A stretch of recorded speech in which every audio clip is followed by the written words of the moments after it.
My name is Jaime Ponce, bariatric surgeon, president-elect of IFSO Global. And we're going to have a nice session here about social cost of obesity, which is interesting. So we're going to start with the first speaker from Netherlands, Simon Nijenhuis, and he's going to tell us about awareness of the burden of the disease. Well, thank you. And actually, I think that went quite well with my last name. Here's my disclosures. I don't think any relevant for this one. And of course, I'm not going to start about the standard burden of disease, as we are all aware of. I'm going to go into some topics of other kinds of burden. And the first one is the economic one. I'm going to talk about the direct costs as well as the indirect costs. And you see here, it's about healthcare spending, and looking at indirect costs is about mostly about loss of productivity. Looking at a Greece study measurement of 1 year, you see it's around 2% of their gross domestic product, and somewhat less than half is induced by the indirect cost. Nearly 500 million just of absenteeism, which means not working at all, otherwise somewhat more just being there but less productive. And of course, with the reduced life expectancy, you get some workforce losses over the years. Another study from the Finnish population, and you can see the additional annual increase of 1,000 euros annually, and even doubled by the indirect costs. And they've compared it to normal weight, and you see the massive increase compared to the normal weight. Adjusted for age and sex, it's 3,500 euros annually.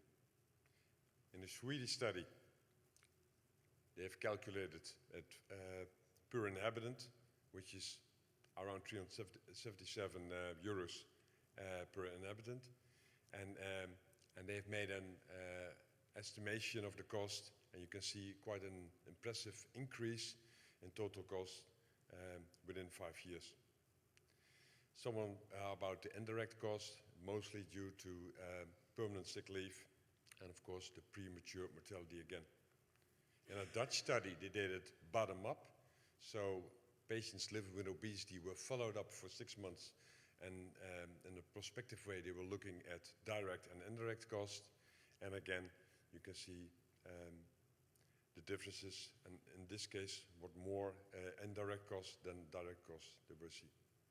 If you're looking at work, as we know, the impact of chronic disease is quite high, and you can imagine that it might hamper getting a job. So in a nice Australian study, it was taking into account that what are the chances of getting an employment, and there is absolutely a decrease with higher BMIs. However, if you take a systematic review, it's less obvious that the impact of the BMI on those chances are there. Looking at another burden about the social inequality, as we can imagine with the associations with the lower socioeconomic groups, the education levels, and the limited access to kinds of stuff, has made an important problem by WHO, that the inequality epidemic is there. And they've made a nice statement in the report, and you can see here for every face that you really gotta sit back just due to living with obesity. Furthermore, stigma is another burden, and we know about the discrimination, I think in social life, same as on workplace, so you get reduced opportunities. We know about the contributors, all attributed to this stigma, and of course the results and the consequences. The last burden I wanted to point out is maybe something stranger. It's about the environment. We know we have an obesogenic environment due to urban designs and the food systems we have, and there is an environmental footprint. Everybody is aware of the climate change, so taking that into account, and probably most recognize this famous picture of a lady who collected all the disposable materials for her treatment. And we know that healthcare is responsible for about 7% of the emissions, and mostly by the operating theater. So combining those three things, as was reported in the Lancet, we have a global syndemic problem with the obesity, the underweight, as well as the climate. Looking at obesity, we're talking about a 20% higher greenhouse gas emissions due to metabolism only, the food production, as well as transport. And you see here the numbers per year. So in total, impact has been calculated for about 1.6% of the total greenhouse gas emissions. There are, of course, alternatives. If you would stick to sustainable diets only, it would reduce for about 30%. If you would go for plant-based only, and you can see the effect for the patients with overweight as well as obesity. A nice study done by colleagues from Radboud University was a calculation of the imprint of the disposables. As you can see here, for the gastric bypass, it was being calculated with triple emissions by the disposable and some by the reusable ones, and somewhat less for the sleeve gastrectomy. And to give you an idea, about 38 kilograms of CO2 that can be lost with such a procedure. There is a more complete calculation for the laparoscopectomy, which is even more. And of course, if you look at the alternatives, and there are only limited evidence for that, but if you look at an annual business report, that for at least for the production of Saxenda, it's annually 21 kilograms for the normal dose for a patient annually. And we're not even aware about the other products as well. So, trying to be short as well, and come to the conclusion about the other burdens of the disease. We have to look at the economic burden. You could say it's around the 2% gross domestic product, and somewhat more indirect cost than direct. The productivity loss, and there is a trend with the higher BMIs. The social inequality, you could see there's a multiplier. The stigma has the contributors as well as consequences, and the impact on the environment will be together with underweight and climate change and obesity has been calculated for the 1.6% of total greenhouse gas emissions. Thank you.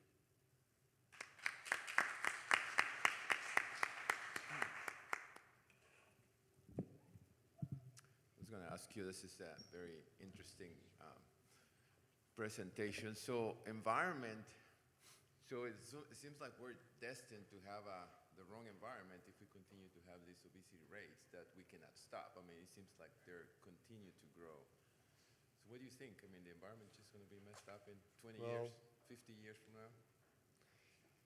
You're probably aware of at least attempts to stop this. I mean, sugar taxes are examples, as well as programs, even starting at kindergarten. And it should be the way. I mean, we know, unfortunately, of attempts in the past that are less successful. But looking at the growth for all the costs, we should take this into account. So any questions, any comments from the audience?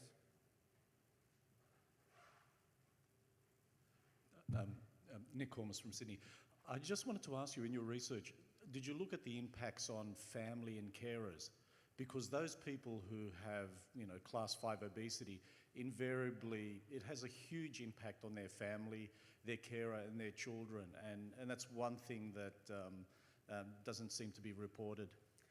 Well, actually, the WHO statement takes this into account, but I mean, talk about all the burdens of this disease within 8 minutes is difficult, but it's good you pointed out as well. Thank you. Thank you very Thank much. you very much. Thank you, Simon. And now we have the pleasure to invite Professor Lillian Cow, our past president, Global IFSO, and she's the sole representative from Australia, all the way from Australia. And she's going to talk about increased earning and productivity after metabolic bariatric surgery. Actually, not quite. There's another Australian in the audience. But thank you very much for the kind introduction. I'm going to talk about increased earnings and productivity after bariatric and metabolic surgery.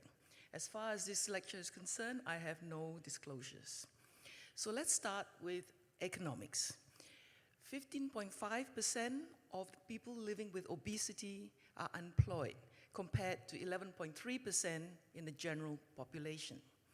There's also increased disability. There's 76% higher risk of limitations of daily activities. Now, it makes sense if you have MBS, your comorbidities get better, your diabetes get remitted, your sleep apnea get better, you get better energy, and therefore it's logical that this population will have a higher likelihood of being employed, have reduced disability claims, and greater return to work rates. What's the evidence? Well, going back to this very old study, but a very good study because it started in the 1980s, the Swedish obese subjects study. They looked at 3 groups: euglycemic, pre-diabetic, and diabetic.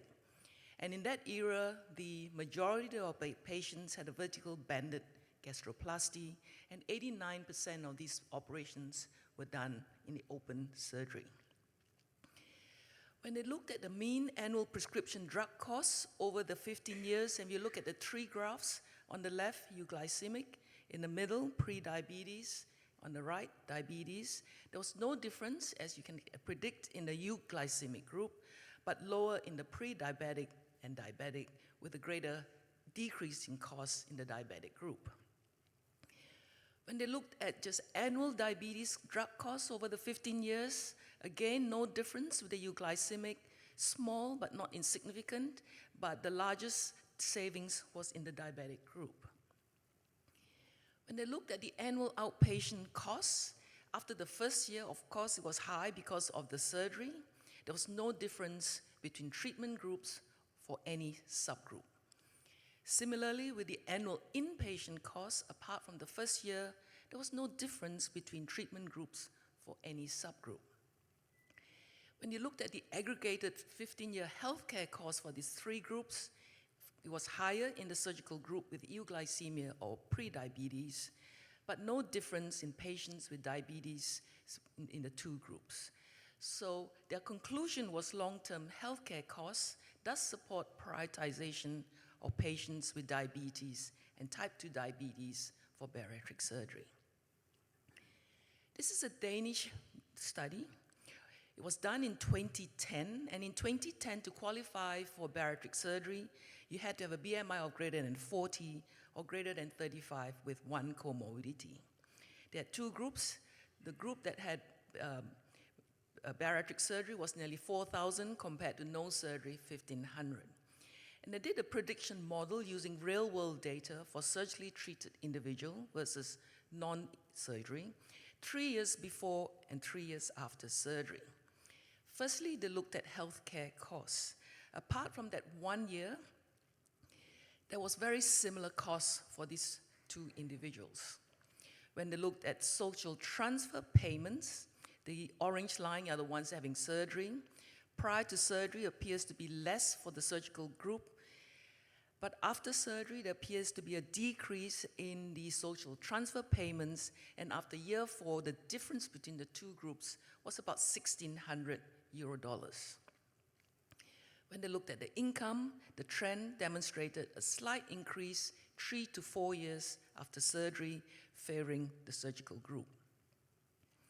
When they looked in the aggregate form of the whole groups, what they found was total healthcare costs was higher in the post-op period because of the surgery, but in the outpatient service, 14% lower costs, and in primary health and cost of drugs, significantly lower in the group with surgery.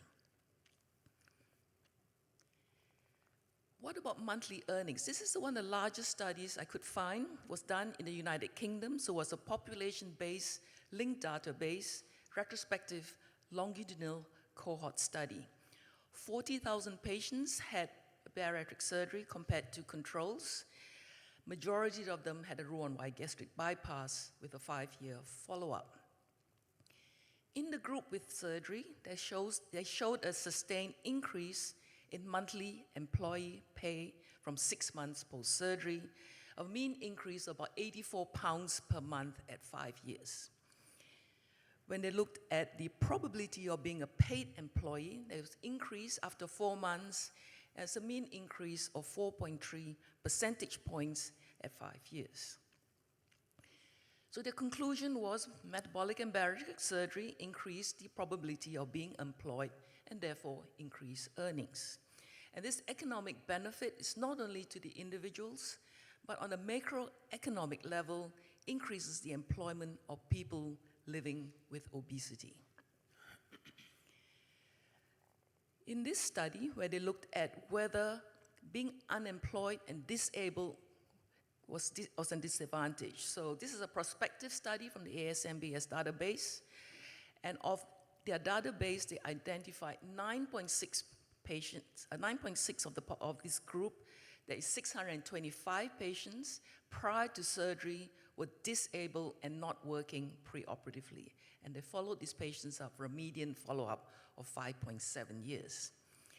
Interestingly, they found there was a gradual return to work on the left graph from 10.5% at 2 years and increased to 44.3% at 10 years, indicating there was meaningful occupational reintegration for this cohort of patients. There was no significant difference in rate of return to work in terms of gender, race, BMI, surgery type, or type of disability. Age did have a significant determinant.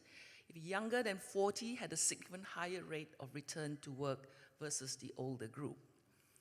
Private insurance also significantly had an impact on return to work, but the ones with a commercial insurance did better than Medicare or Medicaid, but all 3 insurance subtypes demonstrated a similar positive trajectory to return to work. So this study demonstrates a significant higher return to work rates. 44% of disabled patients achieve a workforce integration after 10 years. And even though there was a gradual nature of recovery, it was a meaningful occupational reintegration. So these results suggest that MBS should be considered not only for its medical benefits, but also as part of a broader rehabilitation strategy for unemployed individuals with disability. What about productivity? We know obesity impairs productivity because of fatigue, because of the sleep apnea, pain issues, and diabetes. Now, this study is a cohort retrospective study in the Swiss Center, of which they looked at the unemployed and employed. And what they found, the risk factors for unemployment was a higher BMI and a higher ASA score. If you look at the graph, as BMI decreased, employment increased. However, they did find that after 24 months, unemployment was no longer associated with a BMI. Now, this is an interesting study on the Swedish Medical Birth Registry over about an 18-year period. There were 2 cohorts in here. One, women who had MBS were paired with their sibling, and they found that there were 1,400 pairs, and then they had a BMI match control of 3,000 pairs. It was a 5-year period looking at their earnings and employment, and 90% of these patients had a gastric bypass. When they looked at the sister cohort, prior to surgery, the sister that had the bariatric surgery were less educated, had more illnesses, were less often employed, 81% compared to 87%, and their average earnings was 20% less than their sisters. After surgery, the earning difference decreased after 1 year, but between 2 to 5 years, there means no difference to pre-surgery levels. And at 5 years, even though employment was 5% less, the earnings were similarly between the two siblings. With the other BMI matched cohort prior to surgery, they were matched, so there were similar earnings and employment. After their surgery, they did earn less during the first year because of their surgery, but there was no difference in employment status after that. So in this group, bariatric surgery had little influence on the development of annual earnings and employment for women with obesity in Sweden over a 5-year period. This is my last study that I'm going to present to you. It's a systematic study on the cost effectiveness by pooling incremental net monetary benefits from 5 databases, of which there were 28 economic evaluation studies. They looked at the incremental net monetary benefit of bariatric surgery. The equations are there. I won't go through with them because I don't understand all of them. But the gist of the study was that when they pooled the incremental net monetary benefit in the high income groups over a lifetime horizon, there was a saving of over $100,000. Over a 10-year time horizon, the saving was about $53,000. And when they looked at the group with obesity, and there were 7 studies over a lifetime horizon, there was a saving of $80,000. So metabolic and bariatric surgery seems to be cost-effective over 10-year and lifetime horizons for both mixed obesity group, that is with or without diabetes, and in a group with diabetes. So in summary, I hope I've shown you that bariatric and metabolic surgery is really beyond more than just weight loss. There are benefits in economic and workforce outcomes. There are socio-economic benefits in terms of healthcare costs, social transfer payments, and income. It is important for value-based care, particularly in diabetes. It does impact monthly earnings, return to work, and employment. And not only that, increases the quality-adjusted life years, the QALYs.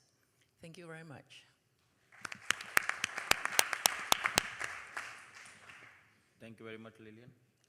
Lillian, this is always puzzling to me how employers always focus on cost only. What are they going to pay for the treatment? But they don't focus on this big feature, which is employability, ability to show up for work, getting people to work.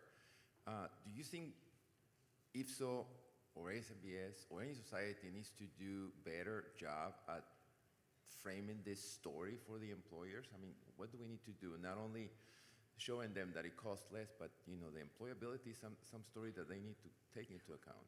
Yeah, that's very, very important. But unfortunately, our society lives in silos. So if you're a business owner, you're not going to think about the employee that's coming to you having had bariatric surgery. You are employing the person there and now and for their future. So unfortunately, they don't see it in the bigger picture. But do governments, and I guess health pay people who have look after this should look at this.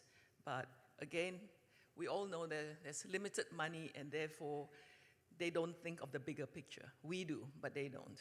But Yes. we should make this an awareness for the society as well. It just triggers to me that we need to frame this story and include this big part, not only the cost, but include we always talk about the benefits, we always talk about all these quality of life improvements, but we need to include this much stronger and better for the employers. I do agree. You have a question? Well, question, comment. Just to follow on what you said, one of the big dangers is, I think in the UK, there was some issue with medications and getting people back to work, and the media really attacked that because they said, you're only treating me because you want me back to work. I think in order to do what you're saying, Jamie, you actually have to get the consumer or the patient groups. They're the ones who have to advocate for it. If you advocate for it, then you're perceived as having self-interest. If the government advocates for it, then they're perceived as having self-interest because of, you want more taxes or more workers. I think you really have to involve the consumer and get them actually on the table with the message and giving that message. Any other comments? Well, thank you, Lillian. It's great.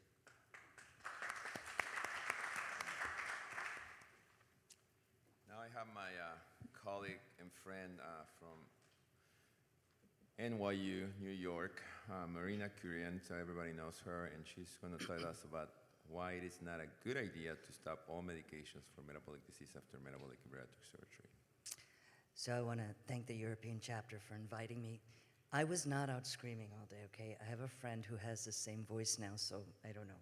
But this, you have to suffer through this voice. I'm so sorry. These are my disclosures. I do speak for Novo, but that's not really the thrust of this talk. I'm throwing in a case mix. I'm not doing any endoscopic. I also cannot get my pie chart to be reflective of my percentages, so I apologize. Not talented there.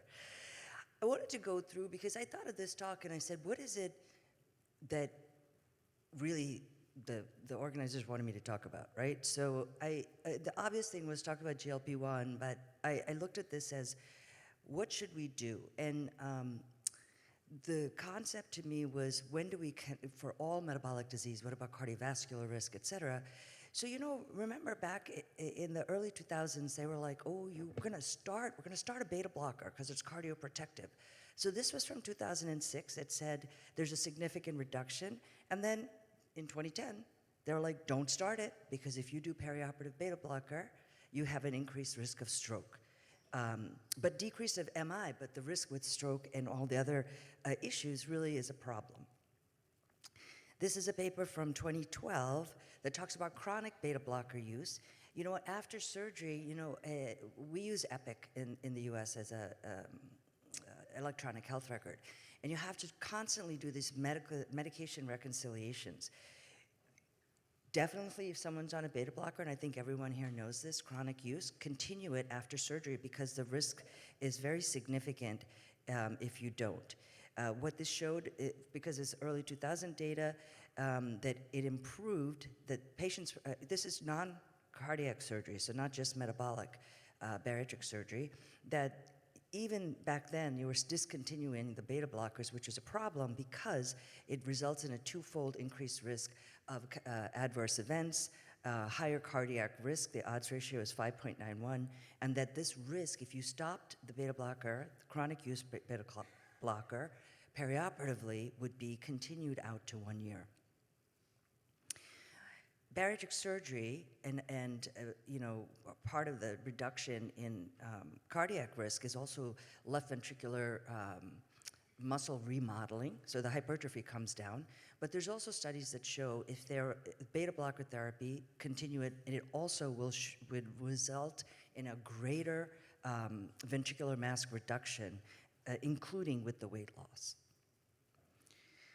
So there's always concerns. If someone goes on a beta blocker, will there be weight gain? How will it affect you after metabolic and bariatric surgery? And this study showed that taking the beta blocker did not actually significantly affect the total body weight loss. So this just should not affect it, because in general, there's some studies out there that show if you take a beta blocker, you could have a 5% maybe weight gain, up to 5%.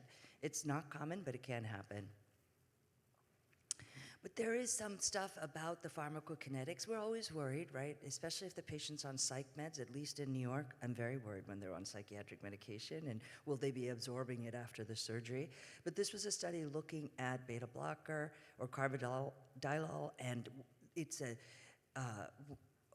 there's a threefold reduction in the peak, and then also there was a twofold to get to the level. So it is clinically relevant, I think, and it just be prepared in the post-bariatric patient that you may have to do a dose adjustment, which I think most of us recognize. So this is a great paper from our friend Carol LaRue, talking about pharmacotherapy before and after. But really the bulleted point in bold, postoperative pharmacotherapy can improve metabolic outcomes, maximize weight loss, and potentially lower the risk of recurrent weight gain. Now, every society, I think, MBS put one out, this is talking about GLP-1 and SGLT2 around the time of surgery. So this is different because the SMBS one said, after we met with the American Association of Anesthesiologists and all the other interested groups, including the gastroenterologic societies, we said, no, stop the GLP-1 a week before. This says that you can take it up until, it's the UK, guys, up until the day before surgery, but do some techniques to minimize the risk of aspiration. And patients taking SGLT2s should omit them the day before and the day of a procedure. So this is general, but also including for MBS. And why? And I think we all know this, it's because of the euglycemic ketoacidosis that can occur, and there have been some deaths related to that with continued SGLT2 things. So when we talk about diabetes and MBS, we all have different strategy, but basically this study says we all have a different strategy, right? Some of us are stopping one drug, others are stopping the other, but there is some rules around this. Diabetes management, you definitely want to continue their insulin. You don't want to just stop it, even a gastric bypass patient. And I got this and I thought, I do stop the insulin if their blood sugars are normal. So maybe I shouldn't, I don't know how much, or reduce it. So what this also says, if you have type 2 diabetes on insulin, reduce the dose when they're on a restricted diet, 35 to 50%. And honestly, I think I rely on the primary care doctor to tell the patient that, or whoever, their endocrinologist who was giving them the insulin, to tell the patients that. But that's something that I learned, that we should be telling them that when they're on the restricted diet, they should be checking their levels. Let's see. So this is another one talking about the risk-benefit. SGLT2 should be stopped a few days before. I put patients on a 2-week restricted diet. They should probably be not on their SGLT2. And there's some talk about whether SGLT2s have benefit in postprandial hypoglycemia in metabolic and bariatric surgery, so I'm going to show you a study on that. And there's also this concept that maybe after the perioperative period, maybe after 3 months, when you know that the patient's eating normally, you could put them on the SGLT2 if they were on before. It may improve the prognosis of patients with type 2 diabetes and also prolong the diabetes remission. So talking about post-bariatric hypoglycemia with SGLT2, this was a randomized, I know everyone loves the RCT. Well, here it is, RCT. And the endpoints we're looking at, what was the amplitude of glucose, right? So this was a mixed meal tolerance test. The glucose excursion with the SGLT2 or a placebo was exactly the same. So unlikely to prevent post-bariatric hypoglycemia. And the continuation of this study did show some difference in the amplitude of excursion with the SGLT2 versus placebo, and you see that it reduced the time of the peaks. So it did help with the highs of the glucose excursion, but the hypoglycemia was unaffected. So I thought this was interesting because I do have patients on SGLT2s, and I thought, maybe instead of giving everyone a GLP-1 for reactive hypoglycemia, we could do SGLT2, but it's not, so don't do it. I want to talk now about weight loss trajectory. Oh, I'm going to have to be faster, and I will be. But look here, the bulleted point is there's different groups, and it's very important, and you all know with Sophia, obviously, to look at these different trajectories, and I know when I see my patients at the first week, at the first month, the 3 months, which trajectory they're going to be on. But the key here is that we all should be able to get our patients up to that 43% trajectory. And this is a study it's an old study, so it's using topiramate, phentermine, or metformin, and it said that it doesn't matter if you give these patients the drugs, they will have a weight plateau, and they will lose some weight from weight plateau versus weight regain. But if you give the patients at their nadir weight, right, at their plateau, they will lose more weight than if you wait for them to have the weight recurrence. So this is my plea, that we start patients when they hit their bottom, or if you see that they have suboptimal weight loss, to start them on medication.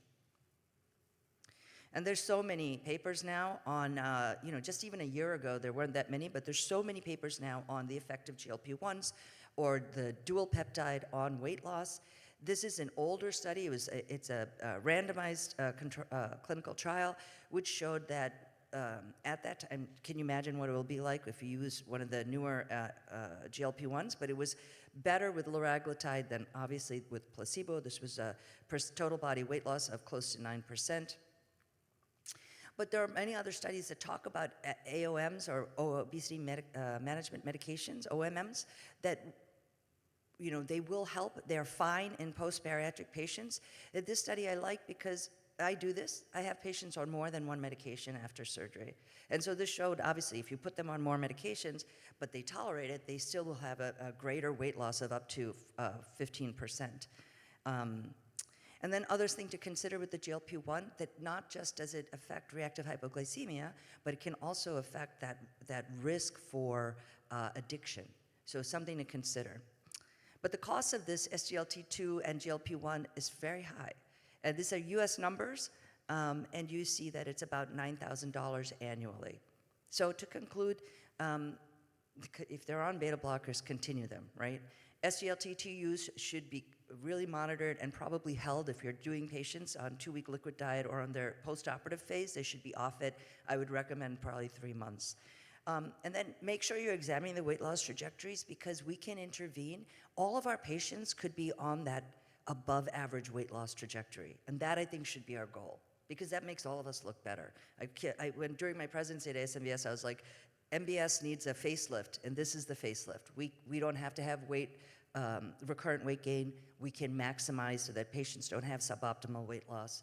So thank you very much, and I'm happy to take questions.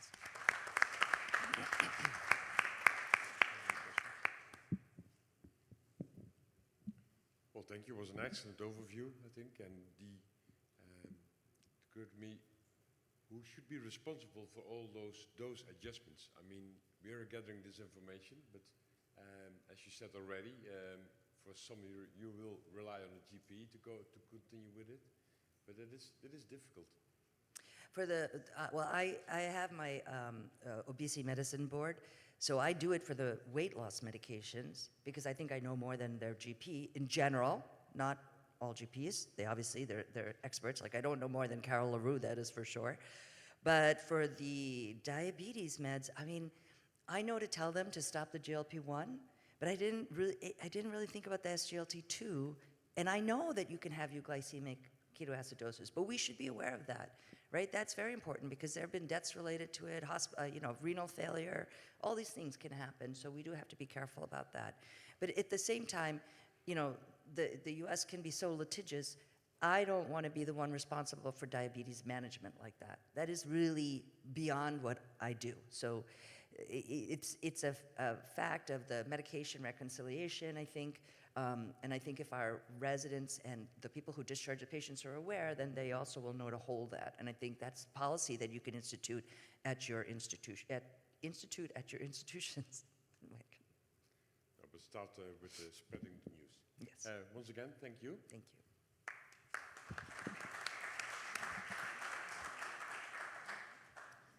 And next speaker will be co-host Jim Pons, and continue with the comparison, of course, between the OMMs and MBS. Great. So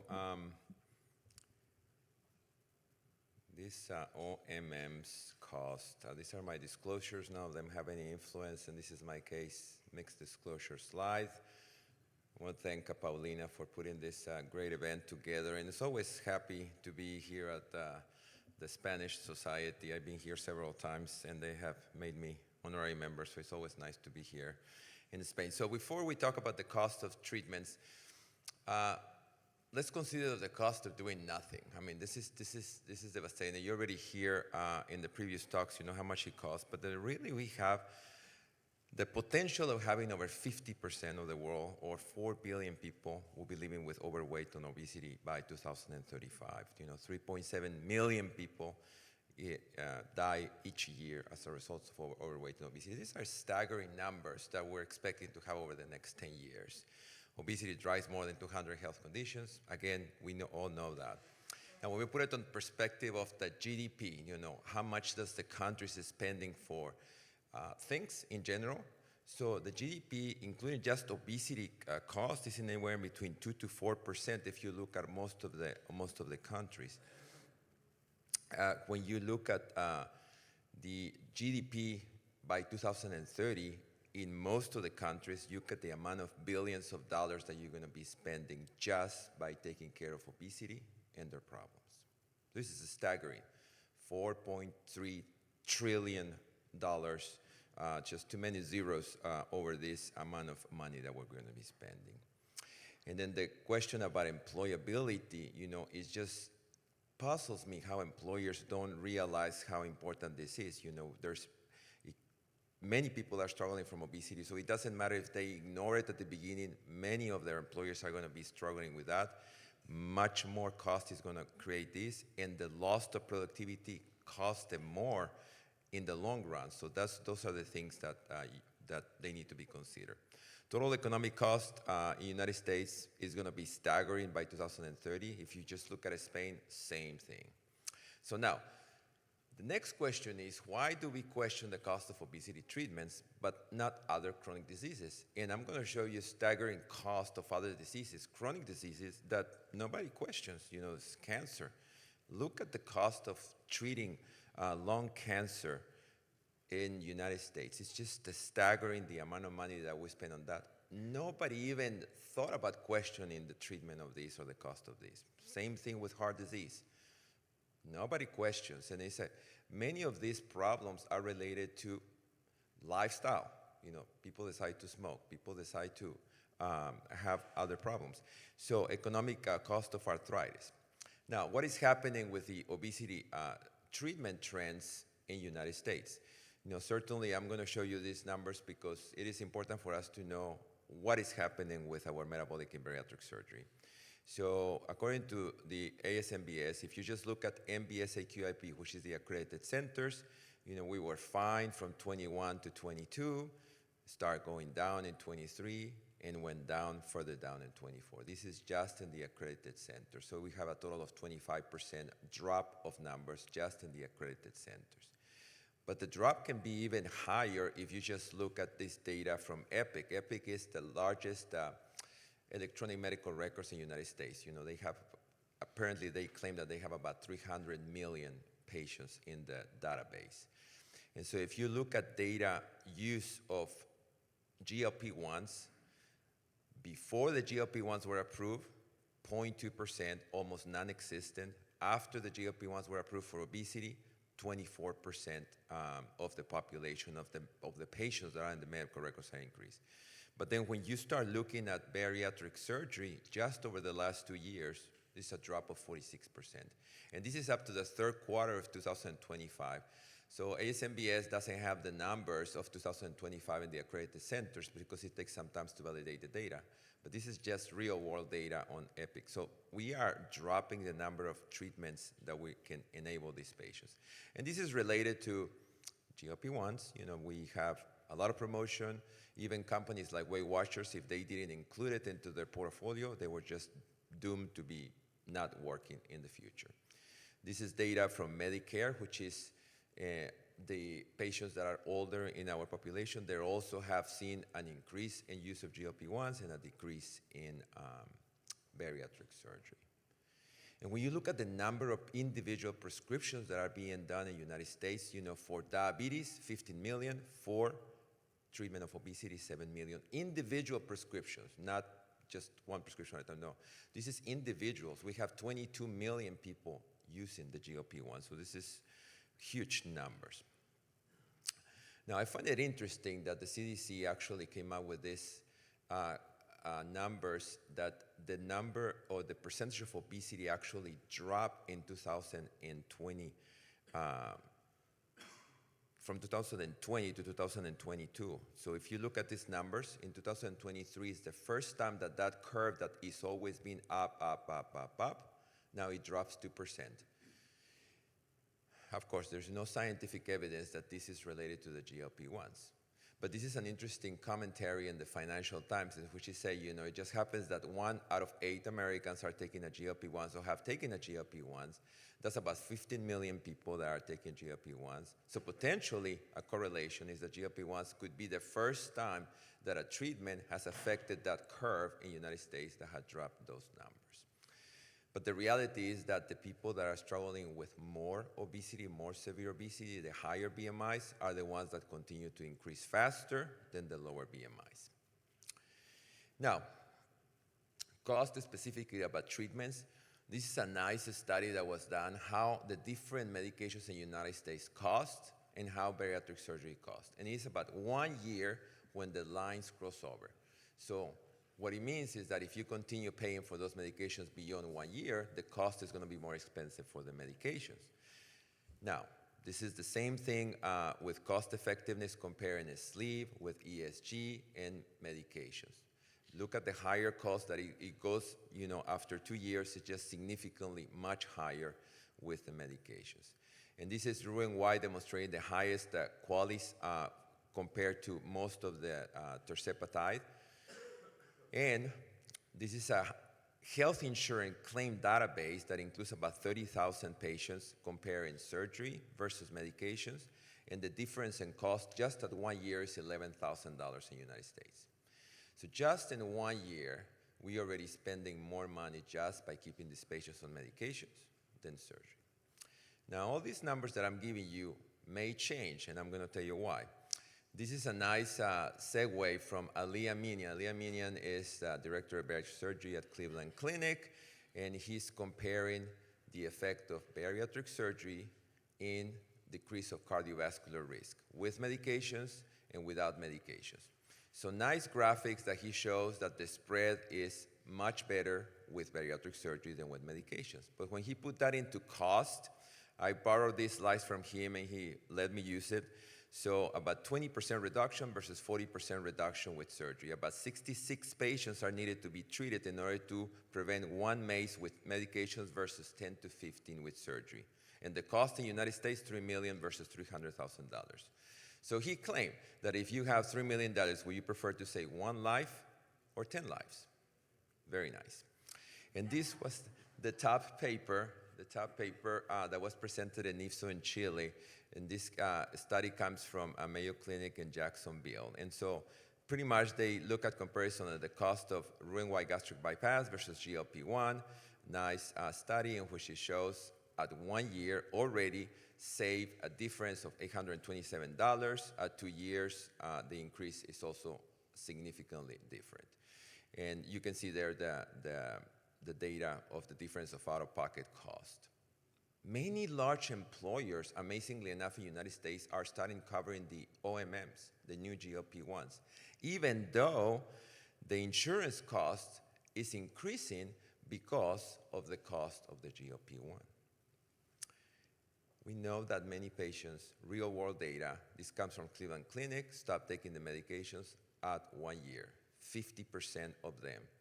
Same results, Vanderbilt, real-world data, database, 50% of them stop taking the medication in 1 year. Different reasons, either because of the cost, accessibility, symptoms, even because they don't want to keep injecting. This is data from the largest commercial insurance in the United States, Blue Cross Blue Shield. At 3 months, very few patients meet the criteria of compliance with the medications. The cost, it just as amazes me that in the United States, the cost of semaglutide branded for diabetes, which was called Ozempic, or is called Ozempic, the cost in Europe, the cost in Canada, the cost in Latin America, much cheaper than the United States. Now, I told you that I was going to show you something that is going to change. Our government has decided to work with the companies and reduce the price. And our government is claiming that they wanted to have the lowest price in the world for medications, different medications, but they included the GLP-1s. Yesterday, it was announced that Medicare is going to offer, by July 1st this year, Ozempic for $50 to their patients. $50. That's going to be the lowest price that I've seen in the world. So all these curves that I'm telling you about cost benefits, we're just going to need to be moved further down because now it's not going to be 1 year the difference. It's probably going to take 2-3 years for that. But the future is here. You know, we already have the pills that also were fast-tracked by the FDA with the data, and I think the future is going to have many medications that we need to put attention to. These medications are going to come in the next 1 to 2 years, and are going to continue to create more amazing results on the effect of these medications, but also a significant distraction what we're doing. I love this paper from Ricardo Cohen, in which is pretty much what we're going to be doing is, even though the cost is going to be increasing, we're going to be managing patients with pharma, surgery, and the crossover is going to continue. Some of the patients with pharma are going to require surgery, some of the patients with surgery are going to require medications, and then eventually we're going to have more costs. But the treatment is going to be much better. Continue to have stigma, not only on the obesity, but also on the treatments, and also on why we have to claim that the cost is an issue.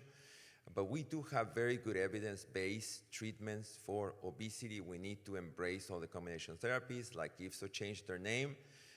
We really need to continue to embrace that, as we surgeons can not only write prescriptions, do endoscopy, and do surgery. And the evidence of these combination therapies is still coming up. This is one nice article that shows that patients that were on metabolic and bariatric surgery, 5 years after surgery, 11% of them already taking GLP-1s. At 8 years after surgery, 20%, 1 out of 5 of those patients are already on GLP-1s. And this is the type of GLP-1s that are using. I think still the future of bariatric surgery could be bright. I don't think it's going to decrease. I think what is going to happen is that if 15 million individual patients are taking GLP-1s and 50% of them are going to quit at 1 year, if we just capture that 1 to 2% out of those 7.5 million people in the United States, we should be fine with surgeries. The problem is how do we capture those patients?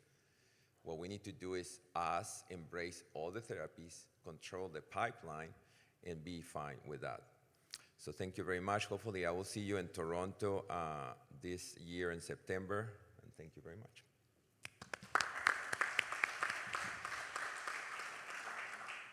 Thank you very much, Jaime. Any questions? Yeah. Yes, thank you. Thank you, Jabe, for this very interesting presentation regarding the MBS trend in the US. But what is your personal idea regarding the next 2 or 3 years MBS in US? What do you think? I think, and I'm hoping, that the numbers are going to stabilize at some point, but the numbers are going to contract the field. So my personal feelings, and I have shared that vocal, I was just in the SMBS a few days before coming over here. I think we're creating a lot of fellows that are not finding jobs. I think we're creating a lot of workforce that are not going to find a job. I think the specialty is going to be contracted. We're still going to have a bariatric surgery, but many patients are going to go first to obesity medicine treatment, and many of them are going to stop there and are going to take a lot of time to circle back to surgery. On the other hand, I do think that obesity medications in the United States are going to increase the pie, the number of patients that come for treatment. In the past, we were only having 1% of those patients coming for treatment, potential candidates. Now, we're having 24%, 25% of the people coming for treatment. If we just are smart enough to capture that 1% of that increased pie, I think we're going to be fine. Okay. But we need to be careful with expanding the workforce, because we're going to devalue our field. What happens is that if you have too much demand and they cannot find jobs, our specialty is going to devalue. But we're going to be fine in the future. Thank you. I had a question, Jaime, from your presentation, and if you sum it up with Lillian's talk as well, that it is a no-brainer that metabolic bariatric surgery is so much cost-effective, but then we all still know that we are talking of small numbers of treatment, and we are just optimistic of raising that 1% to 2%. Why is it so difficult to convince the governments also that? So we're getting it wrong, isn't it? Because in the United States, if you look at 20 years ago, our coverage for bariatric surgery by insurance companies was 25%, 30%. Right now, it's close to 90%. Most of the insurance have a coverage. They just put a lot of requirements and they make it difficult, but most of the insurance companies cover for that. Coverage for medications is in the range of 30%. So not a lot of insurance coverage. Even with all that, we're not sending the right message. Surgery, they see it still as dangerous. People are afraid of surgery. But surgery is very safe. It's as safe as a gallbladder surgery, or even safer. People don't understand that. So we need to send the message of safety, and that will take you a big bucket of patients that are afraid of surgery. The second one is accessibility. We need to tell the people that that's covered for surgery. A lot of them, they think that they need to pay out of pocket, and actually costs less to have surgery than medications in the long run. And then, I think just the stigma about we are continue to see obesity as a lifestyle choice, and then they see treatment as an easy way out. Even the medications are criticized. You take the medications, you're cheating. You're taking the easy way out. So we need to continue fighting that message. I had one more. Okay, go on. Jamie, one other factor you may have not counted on is patients still want choice. What I mean by that is, if you offer them surgery versus medication, with medication they say often, during this period if I go on holiday I can stop it. Or there's another event that's on. With surgery, They don't want permanent. They want something that they can take a switch down. But the medications are not going to work as well when the patient is managing that. No, I don't disagree with you, but Yeah. I'm just saying that's something that you have to factor into the discussion. Totally agree with you. I think they don't do that for cancer. They just go with the doctor and whatever you tell me to do, I'll do it because I wanted to get cured of this. But when it comes to obesity, it's like I can do whatever I want because it's my choice. It's like we still have that stigma even among the patients to see this as a disease. Yeah, but also with their family. See, with the medications, they can stop it. With surgery, if they've had surgery and they go away, let's say for a family holiday or something else, it's clearly obvious that something has changed. Yeah. And I think that scares a lot of people. So I agree with everything you said, but that's just something that you need to take into account. Correct. Very intriguing, huh? The future for us. But I think we're going to be fine. We just need to be cautious with this contraction that may happen. Very good. Thank you. Thank you very much. Thank you, Jaime. And now I have the pleasure of inviting a good friend of ours from Italy, Maurizio Di Luca, and he's going to talk of is robotics worth the cost in metabolic bariatric surgery? Maurizio. Thank you for the introduction. So, is robotic worth the cost in metabolic and bariatric surgery? These are my disclosure. And first of all, I want to consider the difference between costs and value in medicine and surgery, which is the ratio between clinical benefits and total episode cost. So we have to consider cost signals, clinical signals, procedure signals, and governance plus time-driven activity-based costing. So the question is where it creates its measurable values. So how we have to identify a value and to create a value? Through the PICO, for example, first of all, because it's one of the methodology pathway that we can consider. So we are evaluating a population of patients with obesity. We are evaluating an intervention, which is robotic surgery. We are evaluating the comparator, which is laparoscopic surgery. And we have to individuate the outcomes, which are morbidity, leak, bleeding, transfusion, hospital stay, OR time, and total cost. And regarding some procedure, we have the literature with some dishomogeneity in some cases, not in others. So I'm considering in this presentation just some metabolic bariatric procedure, like primary sleeve gastrectomy, where we can see that we have comparable outcomes. In the case of Roux-en-Y gastric bypass, we have more endpoints similar but not comparable outcomes.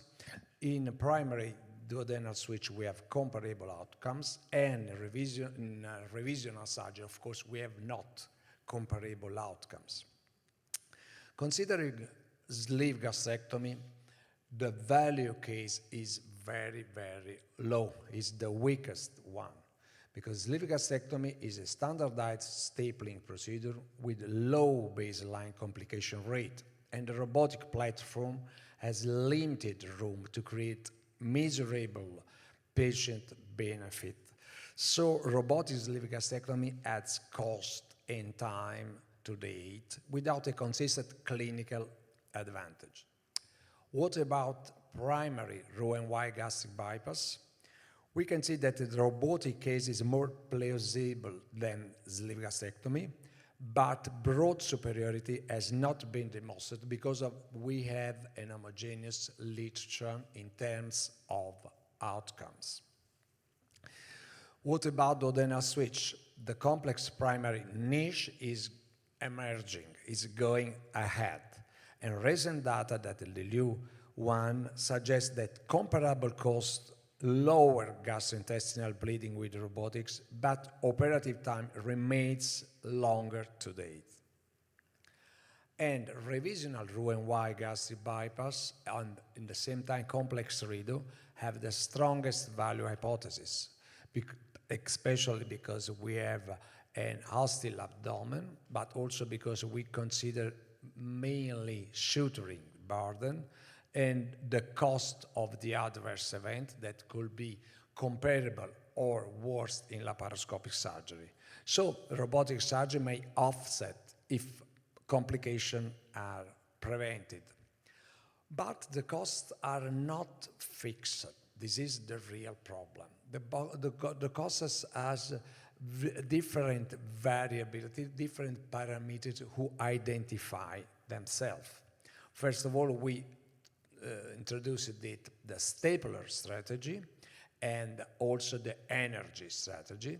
Then there is in the variability of the cost, the surgeon variability, the OR time and learning curve, so not only the surgeon, but all the assistant of the operating theater, and the volume and case mix.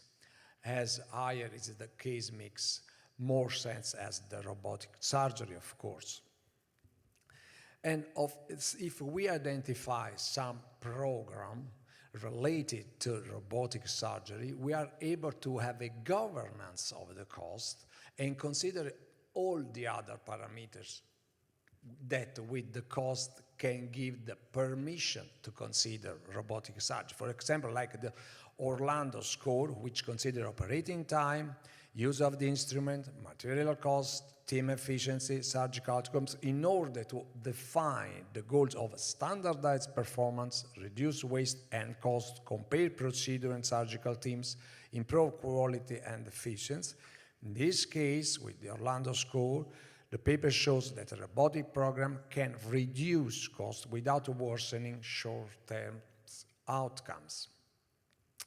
And then we have to consider, especially US, I have to say, where I realized that more than 50% of the procedure are robotic procedure. In Italy, for example, modestly we have 1 or 2% of the MBS surgery performed through robotics. So you can see the high difference, but the one important topic is the transparency.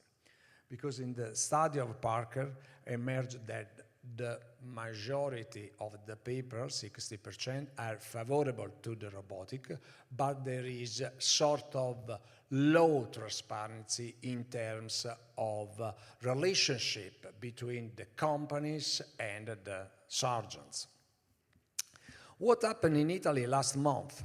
In Italy, we have the Italian National Public Agency that provides technical and operational support to the Ministry of Health, the region, and some provinces. And they defined what in Italy we can do by robotic, through robotic. They evaluated 22 procedures, and only 6 of these 22 procedures are procedures that can be permitted to be done by robotic surgery. In general surgery, only esophagectomy and gastrectomy, gynecologists only hysterectomy, urology, something more. 60 procedures over 22 analyzed. So very sad, terrible situation last month. MBS is, of course, not considered. So we have the Italian College of Surgeons, which includes 72 society, different kind of society, not only general surgical society, but also the urologists, gynecologists, and etc. And we, of course, with our document, have an opposition to the evidence quality, to the outcome scope of the agendas, to the economic uncertainty, and the procedure granularity that they evaluated. And our critics are about the method, the panel that they considered, only few surgeons that were not representative of any society, the economic consideration, and the strategic value. So we hope that something is going well. But just to show what can usually happen. In any case, take-home answers to my presentation. Probably to date, the sleeve gastrectomy not worth it. Considering gastric bypass possible, worth it. Regarding more complex procedure or revisional procedure, of course, robotic surgery as a good consideration. But what are my personal answers with a very, very low level of evidence? Of course, robotic surgery improves surgery ergonomics. It shortens learning curve. It enables objective performance assessment. Most important, in my opinion, it provides data-driven surgery. We are sure about the data. Okay. And the integration with an artificial intelligence, it ensures innovation, equity, and long-term sustainability in surgery, and the investment decisions should integrate evidence, practical science, vision, and of course, also total cost. Thank you.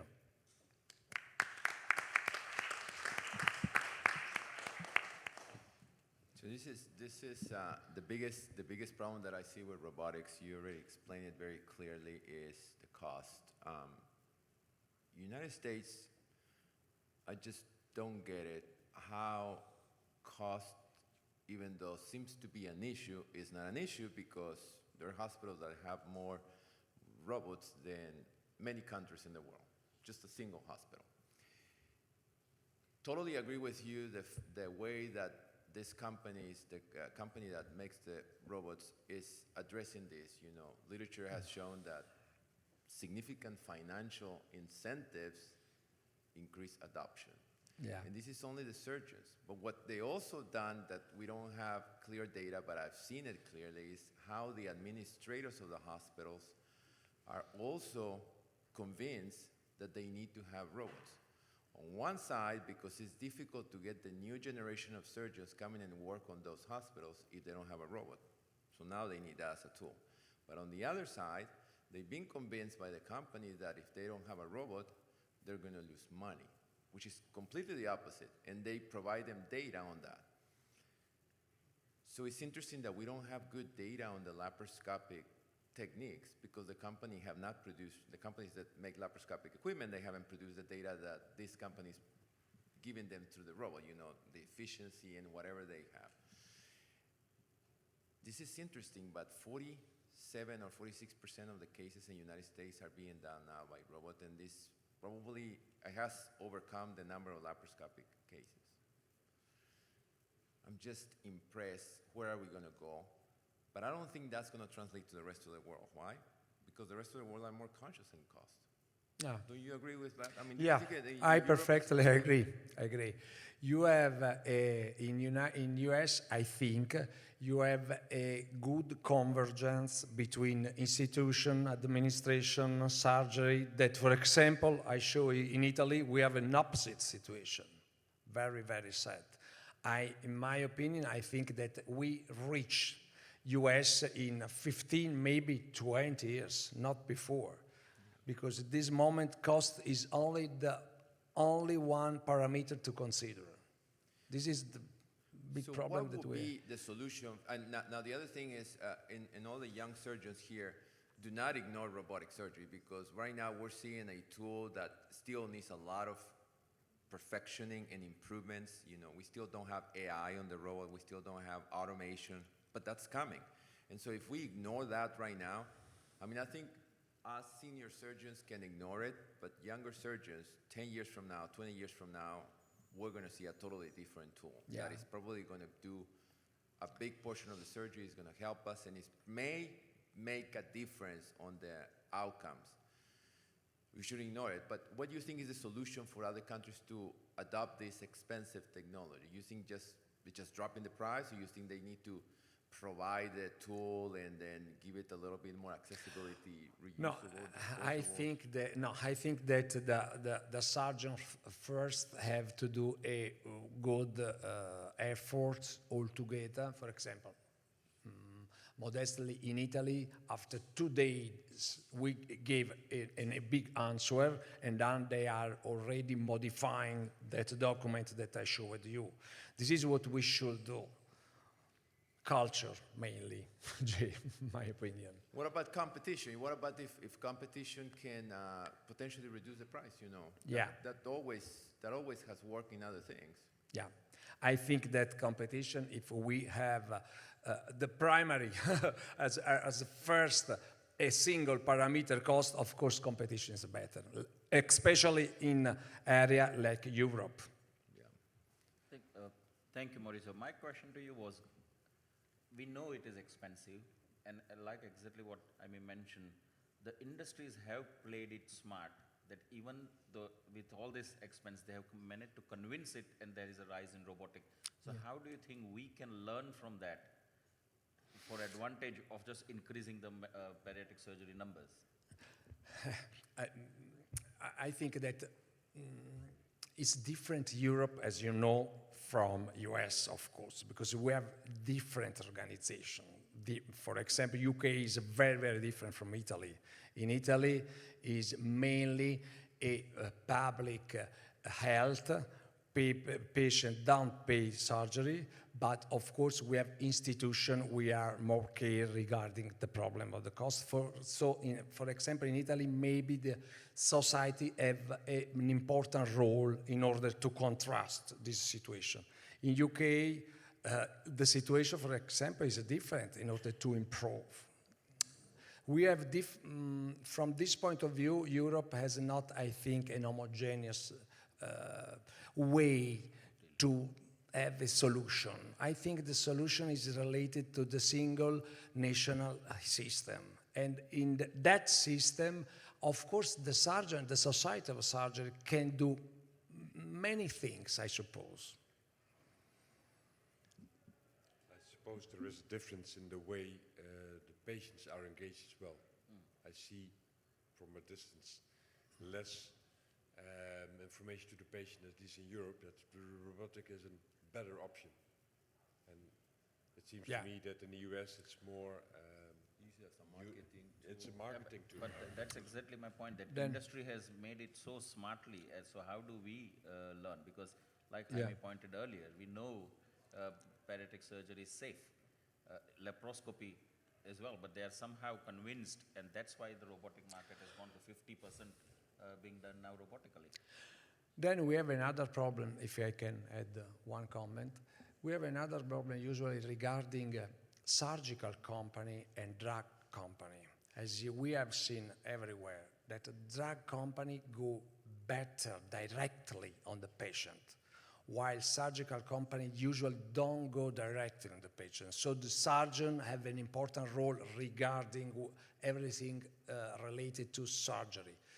While regarding drug companies, they directly go to the patient. So I have many patients that want me drugs, but very low patients that want me robotic. They don't ask me robotic, they ask me drug, because they directly have an information, not through myself. You're right. I mean, I don't have patients come in and tell me I want robotic surgery. Actually, sometimes they tell me, but when they hear that I'm going to do a robotic surgery, but you're going to do the surgery, is that right? It's not like a robot is going to do surgery. So they don't even understand the concept of that. On the other hand, the company that runs this product in the United States is trying to target the patients. I mean, it's trying to tell the patients, if you have robotic surgery, similar to the drugs, you're going to do better, you're going to be more efficient and stuff. And then so the reality, we don't have any data that is better. At least we don't have any data that is worse. So it's still evolving, but they're tackling everybody. They're tackling the surgeon, they're tackling the administrators of the hospitals and the patients. So, Got a question from the floor. Go ahead. Well, I don't think there's a matter of debate whether robotic surgery is coming into bariatrics. I think it's going to happen naturally at some point, just as laparoscopy has changed surgery in the last 20, 30 years. And I think it's just a matter of the surgeon who does this training and does more cases and gets better at robotic surgery. And of course, it's country dependent. I'm from Romania, you're from Italy, and cost, at least in Romania, is very, very important because we have middlemen between Intuitive, for example, when we're talking about Da Vinci system and the hospital. We can't buy the staples, the utensils directly from Intuitive. We buy it through middlemen, and that ups the cost as well. But robots are coming in the hospitals. In our hospitals, we have 3 very soon. We are going to get the single port as well. But it's not a matter of if it's coming or not, it's here, and the surgeon needs to train. I think it's about it. Patients already ask for it, and we're a private hospital, so they pay for everything, and they are asking for it.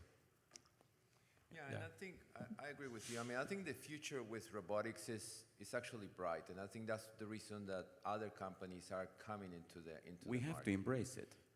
The ability to have more surgeons with better skills are going to be there. I mean, this old story about few surgeons, Dr. Higa suturing very quickly anastomosis, now we're going to improve that skills into some surgeons. Ergonomics, something that you mentioned, I mean, it's something that we ignore, but as all of us get older and continue to do laparoscopic, especially on more difficult patients, we're not going. And I've already seen several surgeons, colleagues of mine, that have had neck injuries, shoulders, and they cannot do laparoscopy well, but they can do robotic surgery well. So there's still, the future is bright, and I do believe that other companies involved into robotics is going to embrace that adoption much better. It's going to decrease the price. It's going to make it more accessible. Certainly different platforms in which is modular or use it in not completely the whole case robotic, all those things are going to embrace that technology much better. Yeah. Very good. Well, thank Well, you guys. yeah. Once again, thank you all for the speakers as well as the audience. Thank you very much. The end of this session. Very nice.